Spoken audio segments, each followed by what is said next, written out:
Hello and welcome to Thing with a Ring. I'm going to discuss locations to begin with. This is the Robbit location. So these are the Robbit pits of the Robbits. Each Robbit starts the game hidden. That's the unhidden side. And they start with their Trixie cards face up. So that has the icon for excuses and the icon for magic. And once you use one of those, it gets flipped over to that side again. The Robbits can be enchanted or press ganged out of their pits, in which case you would turn the card over, and then on a subsequent turn they could be enchanted or press ganged to the party. You don't want to go to the party if you can help it, because then there's a good chance you're going to end up going on the quest. So you can always use an excuse to come back to your own pit. Next up we have Questers. Questers are all characters in the game. They are Dwarves, Elves and Goblins. So we have Dwarves, Elves and finally Goblins. And these have either 1, 2 or 3 icons on them. First of all, we'll cover Dwarves. So if you draw a Dwarf card, you place it at your current location, whether that's at your Robbit pit or the party.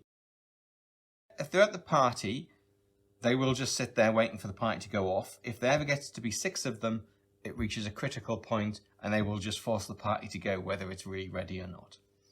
But while they're in front of you, if you've got one dwarf, it's not going to do an awful lot. If one or more dwarfs turn up after that, there is a chance to press gang. So dwarves will try and bustle you out of your pit towards the party. So a press gang will either take you out of your pit if you're hidden and drag you outside, or if you're already outside, they would drag you to the party and any of the questers would also go with you. Should you draw an elf that is placed at your current location, whether that's the pit or the party, if you're at your pit, they will try to enchant you out of your pit onto the party. So when you come to do elves, you do that after dwarves have already press ganged. You then roll the die once for each elf icon present, and if you roll the singing elf, you've been enchanted. You would turn your card over to show you're no longer hidden, or if you're already no longer hidden, you would move to the party, taking all the questers with you. When a goblin turns up at your door, he will just hang around looking angry. He won't do anything as such, but when another quester turns up, such as an elf or a dwarf, there will be an immediate battle. You roll the battle die, and that will tell you which character is either retreats or defeated.